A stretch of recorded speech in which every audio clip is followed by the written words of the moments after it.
GamerCast Network.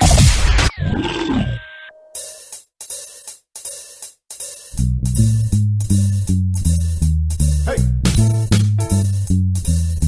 All right. It's a video game show. It's a video game show. It's not a game show about videos. It's a video game show. Welcome to the GamerCast Network Video Game Show, episode number 32 for Friday, April 6, 2007. I'm Chad, and this week for the roll call, when I say your name, tell me the most overwhelming game you've played in terms of depth of gameplay. The first game you said, wow, there's really a lot to this game. And joining us this week is Keith.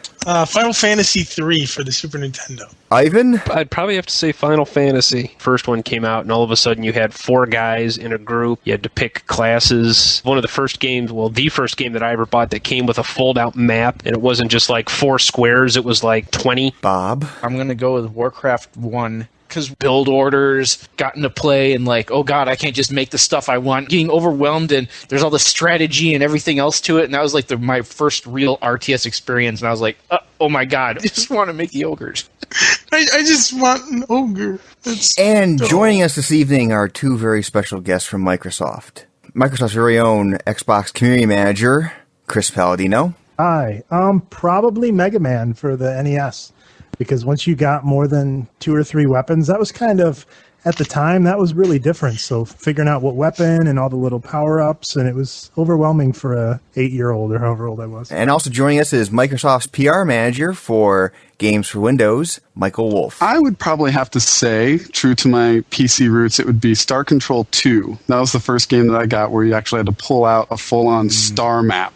And you could travel across the entire galaxy, and all the different stars had planets, and on those planets there were different mineral deposits, and it was so huge, I was pretty much blown away. And mine is the old school Ultima 6, and where you could pick up and manipulate everything. The first time you pick up a fork, you're like, holy crap. Yeah, and you're like, oh god. And in GamerCast Network Community News, be sure to check out Podtacular episode number 107 with customs and call-ins led by Captain Crunk. Also, check out Gamertag Radio episode number 93, where they talk to Tim DeLulo from Triton Technologies about the Dolby Digital Certified Gaming Headset. Finally, go check out Uncle Gamer Radio episode number 24, where they talk about the Xbox 360 Elite and solar-powered Nintendo consoles.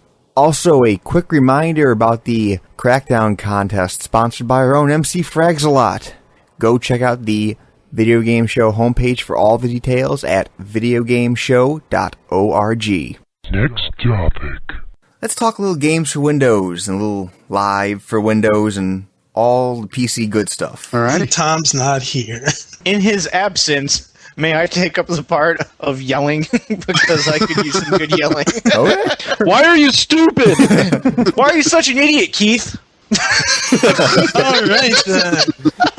Well, I think the first thing we should talk about here is what exactly is the Games for Windows brand. The way we've structured it and the way we've worked with our publishers with it is to try to convey to the end consumer a sense of quality of title. So that's why we've got like technical requirements in order to be a branded title. And those technical requirements are really basic stuff like, making sure that it works in 64-bit operating systems and doesn't catastrophically crash. It supports widescreen. Under Windows Vista, it's integrated into the Games Explorer and uses all the parental control features. Kind of the basic stuff like that, so that when you buy the game, you know that fundamentally it's going to work on your PC, both XP and Windows Vista. Beyond that, there are a series of showcase elements that then are expanded upon, like DirectX 10 support and train, play, easy install, technology stuff. Sounds a lot like you're trying to get them to work like just like a game for a console. You get the game, get it home, and it runs. That's the idea, right? If you're a PC gamer, you realize how ridiculous that statement was. Well, I mean, it's sort of like, being a hardcore PC gamer, I'm used to, back in the old days, having to actually change my extended memory to expanded memory. Oh, God, yes. Yes. I mean, and even going through the install process and like, I put the disk in, do you want to install? Well, I put the disk in, yes, I want to install. Do you want to put a shortcut on your desktop? I don't care. Do you need DirectX? I don't care. You have to click through all these things, and we're trying to make that easier and a better experience for people that that aren't, super hardcore crazy.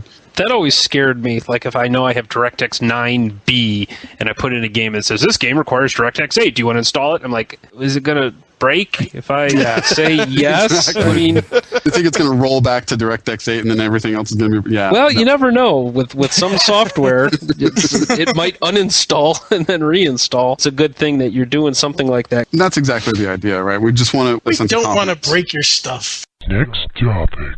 What publishers have you approached for this program? Clearly we're talking to everybody. So, think of a publisher and we're having conversations with them. We've got a group at Microsoft. Their job is to, work with publishers both on Xbox and on Windows. Around our showcase event, we had a press release that kind of listed all of the current games that are announced to be games for Windows. And a lot of those haven't come out yet, like Hellgate London and Crysis, but a lot of them have, like Lego and Company Heroes and Supreme Commander. If I'm a developer and I want to get a games for Windows game, there is a cost associated with this, correct? Some sort of fee? No, there's no licensing fee. So on the Xbox, we create the platform. It's our hardware, and it's pretty much common knowledge that for all consoles, there's a licensing fee for games to be on the console, and that's not what we're doing with Games for Windows. So, no publisher is paying us for the right to have the Games for Windows branding on the box, because if we did that, nobody would pay, and therefore we would have no Games for Windows titles. Do all Games for Windows games require like ESRB ratings? Because to get those requires fees and whatnot. I'm mainly thinking of the independent developers here. The ones who can't afford ESRB certification, like for the casual gaming. That goes into a completely different realm, right? Because if you're an independent developer and doing casual gaming, then chances are you don't have a distributor and you don't have a publisher that's created a retail SKU and a box copy that's going to sit on store shelves. Honestly, I don't know how much I can kind of go into some of our plans around that, but we certainly do have plans to address that market, the casual games market and the online distributed market. Next topic. Thank God Tom's not here, because this is where he would call me stupid and an idiot and various assorted other names. Okay, great. My question, I'll word it like this and then I'll kind of describe it. Do you think this will breathe new life into PC gaming? And like I said, I don't want to get into a debate whether that it's dying or not, but obviously from lots of publishers aren't supporting PC games as much or at all anymore. Right. Some companies just said, you know what, there's no money in PC games with pirating or having to compete with World of Warcraft. Right, yeah. So I'm just... The main thing that we're trying to do with the Games for Windows brand, right, is we're trying to reinvigorate the marketplace and rejuvenate the ecosystem. And that's something that Peter Moore said at the DICE conference back in February of 2006, where he got up on stage and said, look, as a platform owner for Windows, we have not been paying attention to the game space the way we have been, and we're going to try to fix that. And not to say that we're going to take it over and force people to conform to certain things and have to pay us for licensing or anything like that, but just to say, let's get this market going again. We've already seen a little bit of that, I think. I don't have the exact numbers in front of me, but the retail market is growing for PC game sales, and I think that a lot of the doom and gloom too has always come from some of the MPD data and the MPD numbers, which for a long time didn't take into account online sales. 8 million World of Warcraft subscribers would tell me that actually people are playing pretty frequently on their PC. And that's why we're trying to make it a lot easier, because, granted, the hardcore guys are the ones that are going to make the most noise and be the most vocal, but they're also the smallest minority, right? And they always are. Exactly. So the most vocal, With the branding, that's what we're trying to do, is we're trying to make it easier for the non-hardcore gamers to say, oh, look, this is a game that I can play on my new PC that I just bought from Costco last week, right? I want to check it out. About buying the PC from Costco or something, are you going to require some form of minimal functionality? Right now, if to look at the minimum requirements for a game, it's like half of a paragraph on the side of the box. Yeah. And, if you're trying to really get the casual market, are you going to require that, all right, well, if you're going to be a Games for Windows title, you're going to have to be able to run on 1 gigahertz Athlon or whatever the hell they happen to have? I don't think we're doing that. What we are trying to do, and I don't know if this is really kicked in yet or not, I'm trying to standardize the back-of-the-box system requirements so that it looks more familiar. So you kind of know where to look and what to look for. There's this pipe dream about utilizing the Windows Experience Index on Windows Vista. If you go in and hit Start and right-click on Computer and choose Properties, it will pop up your Windows Experience Index, which is a number score. There is a dream someday, and we got a little ways to go to get to this, where you can actually use that as sort of a marker where okay, my home PC is a 4.5.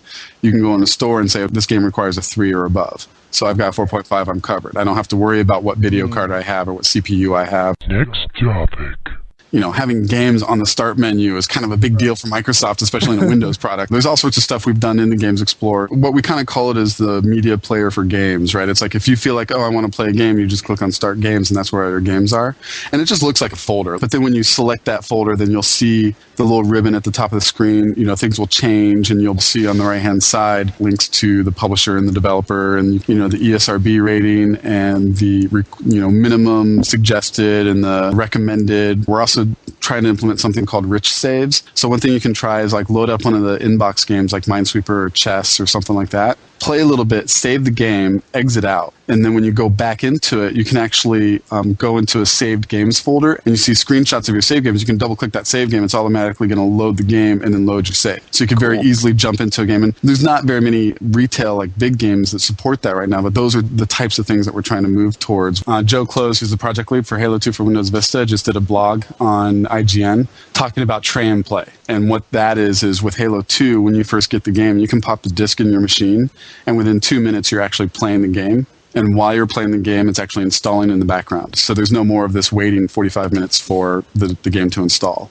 And that's yet another thing that we're trying to do. Like, we're trying to work with publishers and developers to implement things like this, just, again, to make it easier for the consumer. Next topic. Okay, so I guess we should probably start talking here about Live for Windows. If you're familiar with Xbox 360 Live, then you're familiar with Games for Windows Live. And the best way to sort of think about it is when you put a game in your Xbox 360 and you're inside the game itself, and you hit the guide button on the controller, that type of functionality and that sort of connectivity that you have to the live service is what you're going to have on Windows with Games for Windows Live titles, at least right out the gate. So the difference between the Silver and the Gold membership is very similar to the differences that's currently on Xbox 360, where you can send and receive text and voice messages, you can go into one-on-one chat, you can see your friends are online, you can earn gamer score and achievements and have your online connectivity and all that stuff. And you get that with Silver, and also in Silver on PC, which is different, is that you do get to play multiplayer on the PC. Only with other PC players, though. Yeah. It's very similar to what you commonly expect in a PC game today, right? You load up the PC game and you say, I want to play multiplayer, and then it pops up a little server window and you get to browse a whole bunch of servers. Now, where the Gold comes is online matchmaking. And that's where we take into account, if you want to go into an Optimatch, where it takes into account your skill ranking, along with being able to invite your friends into a game and do all those types of things. So basically that enhanced experience that you don't really get as much on the PC today, at least certainly not consistently across all games. I got a question for you along those lines. Obviously, you're taking a lot from what you've done on the 360 and applied it to the PC to kind of make it universal and familiar. Are you using the same kind of infrastructure? That's actually a really great question, because it sort of highlights some of the confusion in that this is all one service. When you connect on your Xbox 360 or you connect on Windows, you're connecting to the same system. An analogy that I have is Windows Live Messenger. When you log into Windows Live Messenger on your Windows PC, you get your friends list and you get a common experience. But when you log in on a Mac, it looks a little bit different because the software is a little bit different, but you have your same friends list. So does your Xbox Live gamer tag in that going to be the same thing?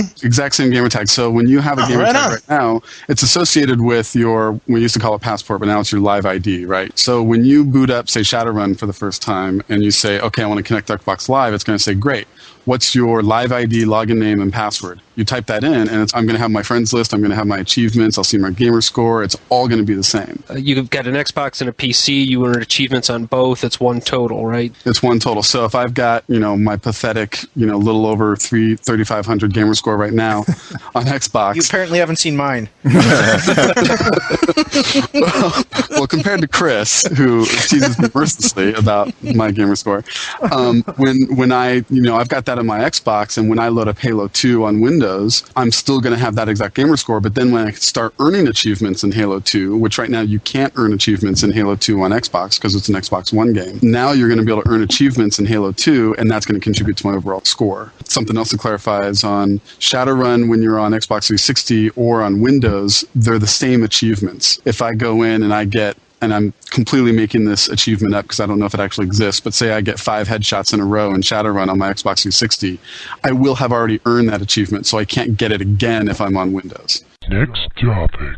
So one question here from the forums from one of our members, Duff, was that, okay, so you're going to have Uno coming to the Live for Windows. If we had already purchased Uno for the Xbox, are we going to purchase that again for the PC? When you kind of get into that, I'm going to sort of punt on that question because I think that we're still working on a lot of solutions. I know that a lot of people have that question, and rather than give you an answer that's false and get me fired, I'm going to say that I don't really know what the final answer is. So I'm going to totally skip out on that question. Wow, that was completely unuseful. Thank you. You know, dude, honestly, right there, that's when you send out an email of like a dancing gnome.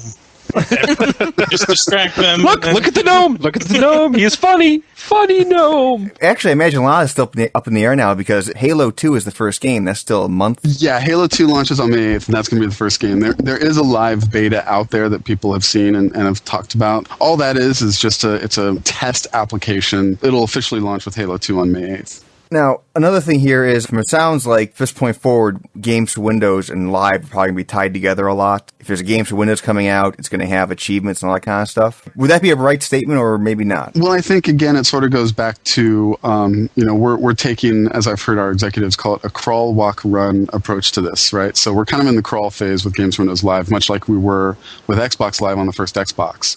So the best way to kind of get it is to just sort of visualize things in your head when you go into a retail store. So when you go into a retail store with Xbox One, you walked in the store and there was the Xbox section and you had games that had the Xbox logo on them, but then certain games had Live enabled, that little orange bar. And you knew, okay, this is an Xbox game that's going to connect to Xbox Live. That's cool, and I get that. Very similarly, when you go into a store where you've got the Games for Windows branding, we're going to have a game that will be Games for Windows branded, and then some games will have the Games for Windows with a little Live brand on there, a Live logo. So you'll say, okay, that game works with Games for Windows Live. It's not necessarily that all Games for Windows titles will now be on Games for Windows Live, and we're not to that point yet where with Xbox 360, you know that all Xbox 360 games are going to connect to Xbox Live. I was going to say, because with the console, to go online, you only really have one option. If you're a developer, you have to go through Xbox Live pretty much. You can't do your own stuff. Whereas on PC developers, they could integrate their own, like a lot of games do. They have their own browsing for games services or their own voice over IP stuff. You know what I'm saying? Yeah. And we're not going to stop people from doing that. The thing that we're really doing is we're giving people choice, right? We're giving developers choice. We're giving the publishers choice. We're giving the consumers choice of how they want to access stuff. So we're not going to say, you cannot do this at all, but we're going to give them a very compelling reason why they'd want to use Xbox Live to bring that functionality to their users. Because it is it's a tried and true and very effective service that works really well. I'm guessing also it would probably make their lives easier if they're starting a new game being developed, if they already have this network infrastructure they can tie into. To do all their voice over IP or their matchmaking, they can say, oh, well, we can just use this. Totally. It's a system that's there already in place and already has been proven and already been backed up by years and years of experience. So, yeah, I mean, and that's what happened with Xbox as we, continue to roll out is like, why build your own system when you can just tap into ours?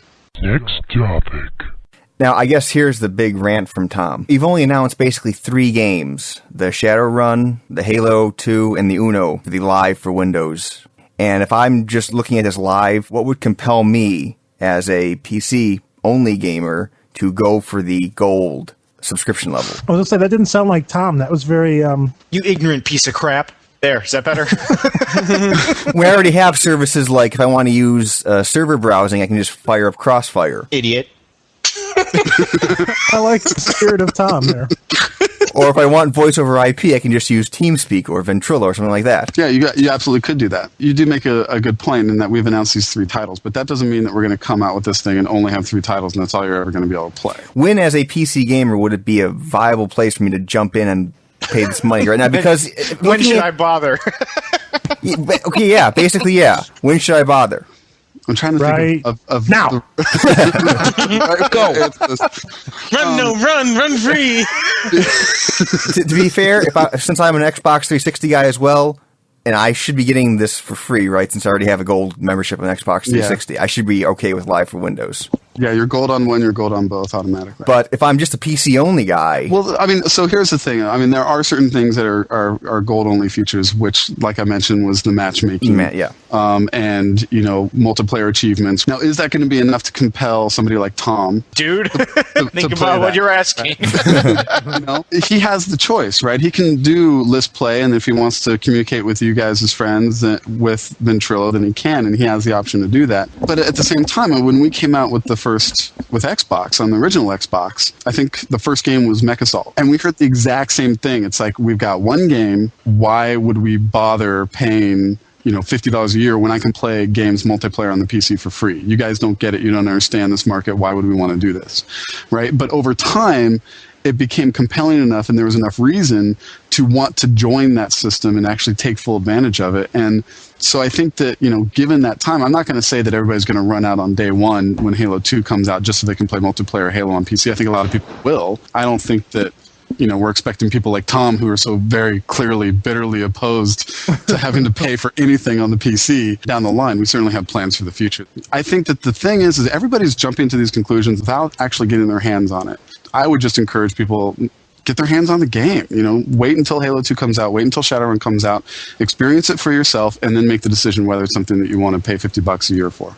Next topic. I guess Tom's one of the really big thing here. Isn't everything Microsoft doing meaningless without Blizzard and Valve on board? Wow. That's funny.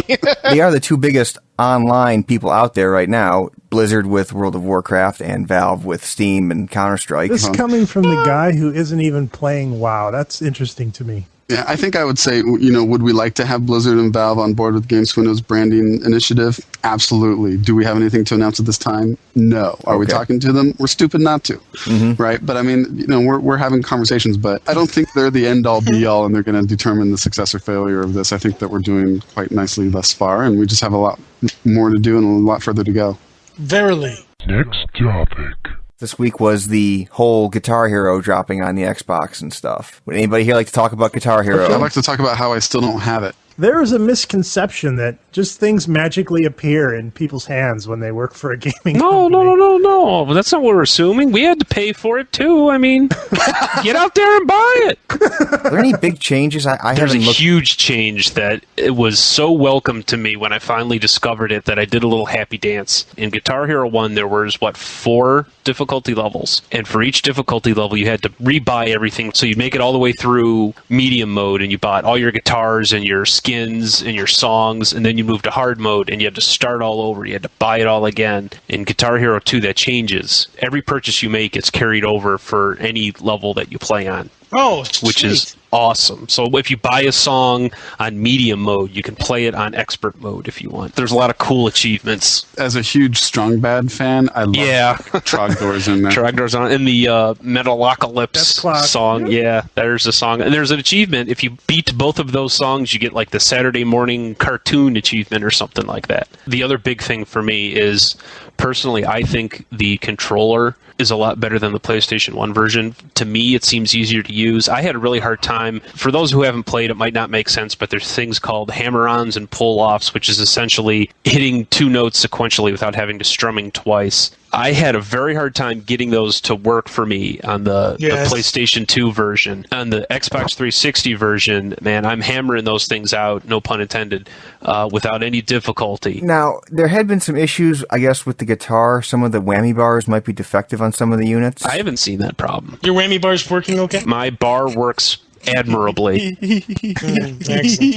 You really hammer that out on your whammy bar there? I would propose that we all figure out one song per week and work on that song for leaderboards, just because I'm getting messages and IMs, haha, I'm beating you on Hush. I'm like, Hush? What is Hush? See, now this is the reason I'm not getting Guitar Hero, because I don't want to get dragged into this whole leaderboard thing. That would be all. It's one of those things like everything else I've ever played. I don't have a prayer. I thought I did awesome on a song, and on a whim, I checked the leaderboard, and it's like, congratulations, you're 29,000th on the list. So 2 things I'm really psyched about is, one, the downloadable content. Hopefully new songs would be cool, but at one point they had said maybe it's possible that the songs from Guitar Hero 1 will be made available, because there's a lot of cool songs in Guitar Hero 1 that I would love to play. Guitar Hero 1 had such a better soundtrack. One addition with Guitar Hero 2 that they have, which is, I've tried it out and it's very cool, is a practice mode. So you can pick any song in the library and practice it as long as you want. But the cool thing is that was on the PlayStation 2 as well. That's old news. Noob. I just got a big fat piece of Shattered Dream pie thrown at me. Next topic. There were some really stupid quotes from like John Romero. Do we care? How stupid. Didn't he used to play for the Lakers? Wait. Didn't he make all those horror zombie movies? John Romero. John I Romero. know. It's just a joke. What do you think of Romero, Wolf? Is he getting the short end of the stick? A lot of people rip on Romero. He's kind of he's an easy guy to throw mud at. I've never met the guy. I don't really know him. Neither have we. It doesn't stop us. I don't want to bag on him, but I think sometimes people like to say things just because they want to get pick up and see their name in the press, and they sort of make things up that will sound really smart and really aren't. Tony. Sorry. I'm sorry. What was that? Again, not to bag on specifically John Romero. I'm reading the quote. The 360 and the PS3 are going to have to undergo a massive rethink or go away altogether, because the Wii is a perfect design for a console. It doesn't pretend to be a PC. The 360 is not a PC. It's a completely different beast altogether. So I just don't see much things to back up the quote. I don't want my PC in the living room. I don't either. That's one of the things why I've always been glad that the 360 never tried a web browser. I don't care. I don't want that on my game system. I've tried out the web browser on the Wii, and if I'm going to go online and read Kotaku, I'm probably going to do it sitting at my computer where I can actually get a much better interface. So right. A lot of people are trying to predict what's going to happen in the future, because we are sort of at the beginning of another console life cycle, and then we're seeing the resurgence of PC gaming with games for Windows. And so a lot of people are trying to be the one to make a statement that may or may not come true 5 years down the line, so they can say, see, I told you it was going to turn out like this. I was going to say Soon computers will be powered by marshmallows. That's my statement that will be proven or disproven in the next 5 years.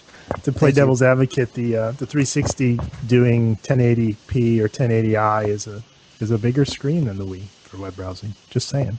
Yeah, but it's still 1080p. I can get 1920 by 1200 on my PC. I know. What's funny is I kind of chuckle when I see that too. Believe me, I love my 360, but people are very impressed with 720p and 1080p, and it's like, dude, computers go up to 1200p and more. We take it to 11. Nice. Next topic. I'm looking at the DS thing, so this Final Fantasy Tactics for the DS wasn't actually a April Fool's joke? It doesn't sound like an April Fool's joke. It sounds like there is going to be a Final Fantasy for the DS. That would make me giggle like a little girl. Go ahead, giggle. That's a very manly Nice. little girl. The April Fools, is that old? Is it old now? Oh, it is. God. Yes. It's so old and pisses me off. April Fool's is April Fool's. If you can come up with a cool April Fool's prank, absolutely it's funny. But when you say, oh yeah, Mario's going to make it to the 360, yeah, that's just dumb. Because we had mentioned it last week. You had said, and maybe there's a Final Fantasy Tactics, and oh, well, maybe not because it's April and it could be April Fool's. And I got all not upset, but I'm like, well, that sucks. And that's exactly, Chris, I'm glad you brought up that point, because that's exactly I was thinking. That was, damn it, quit doing that. It's not funny. It's funny if it comes off as a real prank, not just like, I was okay back in the day when they had the Street Fighter prank with Guile, and they photoshopped in a gun, and there was a secret code that you could shoot your opponent, and it was a series of combinations. So every kid in middle school was typing in all these buttons on their SNES. Did you get it to work? I can't get it to work. Yeah, and it was haha. Yeah, well, my brother's friend said he got it to work, Right. so, I don't know, you must be doing something wrong. No, April Fool's to me, like, I remember many, many years ago, like 98.5 or something, the radio station started playing country at like midnight.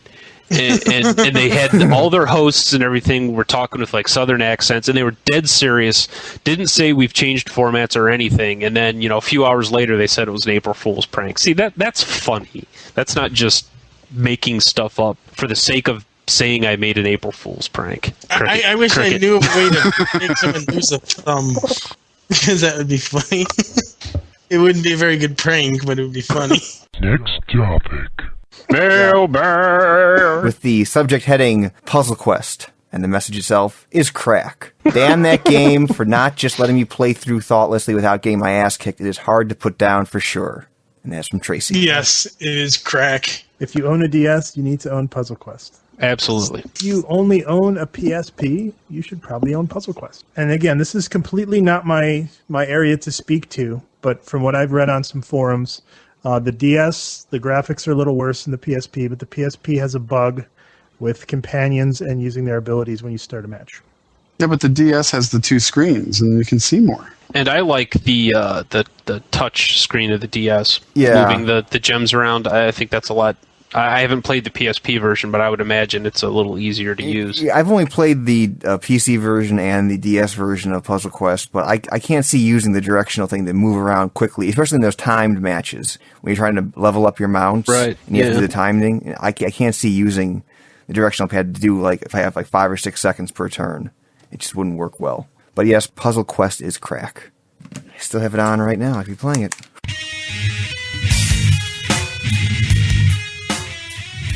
Chris, would you like to do the outro this week? What is the outro? Do we have the outro? Just give me. It's 32. 32. Holy cow, 32. Yeah, we're hardcore around here. Thank you for listening to Microsoft's luncheon. I got screwed up for a second. I said lunchtime conversations.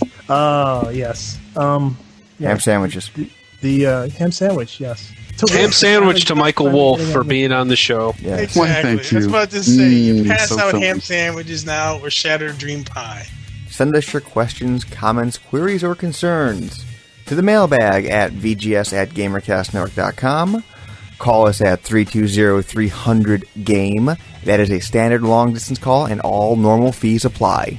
Or Skype us at Video Game Show. All right, guys, I will talk to you later, and Wolf, I'll talk to you on Monday.